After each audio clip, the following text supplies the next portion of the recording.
तो चलिए हम आज के सेशन में हम ऑन पेज एसईओ के बारे में जानने की कोशिश करेंगे कि आखिर ऑन पेज एसईओ होता क्या है। तो बेसिकली अगर हम एक साइट लेकर देखते हैं, मैं एक साइट आपको ओपन करके दिखाता हूँ।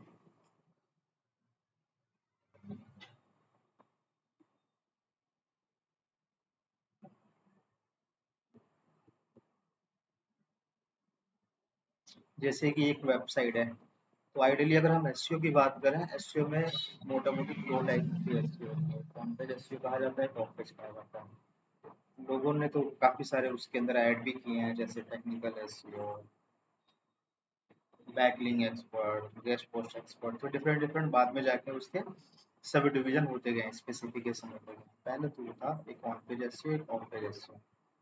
राइट के लिए ये सिस्टम था। अब आप ये पूछेंगे कि on page end of page SEO में डिफरेंस क्या है। तो आइडियली आप इस वेबसाइट को जैसे मैं मूव करके दे रहा हूँ, देखिए जो भी वर्क, कोई सा भी ऐसा वर्क जो आप अपने साइट के ऊपर परफॉर्म कर रहे हैं विद इन आवर साइट। अगर मैं जनरल लैंग्वेज में बात करूँ, जो आप अपने साइट के ऊपर काम कर रहे हैं, वो सारी चीजें ऑन पेज के अंदर कवर होता है। ऑन पेज मतलब आवर पेज, ठीक है। ऑफ पेज मतलब अपनी वेबसाइट को छोड़ के दूसरे की वेबसाइट पे जाके लिस्टिंग करना, ये सब करना। चलिए ऑफ पेज वाले में हम बाद में कवर करेंगे क्या क्या ऑन पेज क्या है। अब हम ऑन पेज के अंदर देखते हैं कि ऑन पेज के अंदर क्या क्या है। जैसे आप ऑन पेज के अंदर देख रहे हैं, ये जो लिखा हुआ है ये भी एक टाइटल है कहीं ना कहीं, ठीक है। ये सारे हैं, ये सारे के सारे क्या है, टाइटल है, कंटेंट है, ये इमेजेस है, इमेजेस की, ये सारी चीजें क्या है, ऑन पेज के पार्ट्स हैं। ऑन पेज के अंदर यूआरएल, जैसे अगर मैं एक पेज अगर ओपन करता हूँ, ये पाथ ओपन हो रहा है, तो इसका पाथ ये क्यों होना चाहिए, इसमें हमारा कीवर्ड कहाँ होना चाहिए, कंटेंट के अंदर कीवर्ड कैसे यूज करना है, ये सारे पार्ट इसके अंदर आते हैं ऑन पेज एसईओ के अंदर। उसके बाद बहुत सारे पेजेस ऐसे हैं जो चलते चलते ब्रेक हो जाते हैं। ये सारे जो पेजेस ब्रेक होंगे, उस पेजेस को फाइंड आउट करना कंसोल से, फिर कंसोल से फाइंड करके फिर उसको रिडायरेक्ट करना, ये भी एक कहीं ना कहीं ये सारी चीजें ऑन पेज के पार्ट हैं। तो हम धीरे धीरे पढ़ते हैं एक एक चीजें कि हाँ ऑन पेज एसईओ के अंदर क्या क्या चीजें आती हैं। ठीक है, तो चलिए स्टार्ट करते हैं। पहला है कंटेंट ऑप्टिमाइजेशन। कंटेंट ऑप्टिमाइजेशन के अंदर क्या होता है, कंटेंट ऑप्टिमाइजेशन के अंदर बेसिकली दो तीन चीजें होती है। पहला चीजें क्या है, keywords, second quality content, and third content का स्ट्रक्चर। चलिए हम इसको प्रैक्टिकल करने के लिए हम किसी की साइट्स उठाते हैं, फिर वहां से देखते हैं क्या क्या स्ट्रक्चर उसने ऐसे क्यों यूज किया। सपोज चलिए मैं एक एक कीवर्ड ले लेते हैं, बेस्ट पैथोलॉजिस्ट इन नोएडा।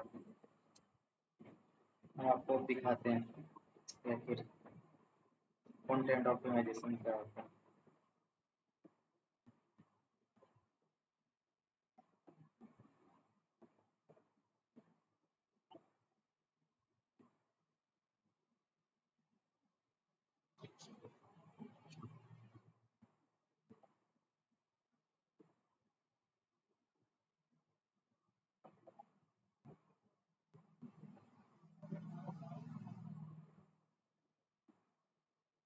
एक मिनट वेट कीजिएगा।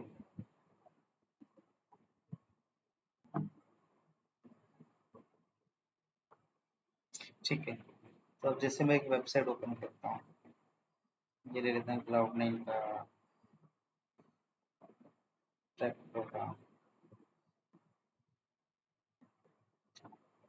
इसके ऊपर ये जो भी कंटेंट लिखा हुआ है, देख रहे हैं, इस कंटेंट के ऊपर इसने क्या यूज किया, top gynaecologist in Noida, best gynaecologist hospital in Noida. देख रहे हैं, ये कीवर्ड को प्लेस करना, कंटेंट के अंदर क्या क्या इन्फॉर्मेशन होनी चाहिए, best gynaecologist hospital in Noida. ये क्या कर रहे हैं, देख रहे हैं आप, कीवर्ड स्टफिंग यहाँ हेडिंग में डाला है, यहाँ पे डाला है, कहीं ना कहीं ब्लैक हेड करने की कोशिश कर रहे हैं। चलिए कोई नहीं, इसको हम बाद में जानने की कोशिश करेंगे कि ब्लैक हेड है कि नहीं है। तो ये सारी चीजें कंटेंट डिजाइन कराना, इसमें कीवर्ड प्लेस कराना, ये दो चीजें हो गई। थर्ड हो गया कंटेंट का स्ट्रक्चर क्या होना चाहिए। स्ट्रक्चर मतलब कि कितने हेडिंग्स होने चाहिए, जैसे ये क्या है, ये स्ट्रक्चर हो गया कंटेंट का। ये क्या है, सर्विस ऐसे डालना है, कीवर्ड यहाँ डालना है, तो ये स्ट्रक्चर है, एक लेआउट है। समझ गए, ये हो गया इसका, ये हो गया कंटेंट पार्ट के अंदर। अब हम सेकंड टॉपिक पे चलते हैं, HTML एंड मेटा टैग्स। अब HTML एंड मेटा टैग्स क्या होता है? तो HTML और मेटा टैग्स ये होता है कि आपके जो कंटेंट है, कंटेंट के अंदर जो आप टैग डाल रहे हैं, जो आप टाइटल डाल रहे हैं, जो आप डिस्क्रिप्शन डाल रहे हैं, सर्च में रीड करेगा, तो उसके भी कुछ पैरामीटर होते हैं और फिर उसी का एक नाम है टाइटल टैग। टाइटल टैग मतलब जो आपकी टाइटल है, जैसे मैं एक वेबसाइट है, वेबसाइट पे मैं क्लिक करके, एक प्लगइन है SEO Meta in one click, आप इसको इंस्टॉल करेंगे तो यहाँ से आप भी देख सकते हैं। आपने क्लिक किया, क्लिक करने के बाद ये आप देख रहे हैं title, next canvas hospital in Noida, top clinic sector near में गैनिकोलॉजिस्ट, ये कितना बड़ा टाइटल है, 165 कैरेक्टर का टाइटल है। ये क्या हो गया टाइटल, ये क्या हो गया डिस्क्रिप्शन टैग। इससे आप थोड़ा बहुत जानने की कोशिश करेंगे तो आपको उस तरह से पता चलेगा। ये हो गया आपका कंटेंट, टाइटल टैग, फिर मेटा डिस्क्रिप्शन दिखा दिया, उसके बाद हेडिंग टैग्स। हेडिंग टैग्स इसको बोलते हैं, जैसे ये डाला हुआ है, ये क्या है, हेडिंग टैग्स है। मैं कंट्रोल यू करके आपको दिखाऊंगा, तो ये देखो, अगर इनके पास होगा कोड तो देख रहे हैं टाइटल, टाइटल डाला हुआ है। अब हेडिंग टैग्स को हम कैसे डिनोट करते हैं, H1 से करते हैं, देख रहे हैं।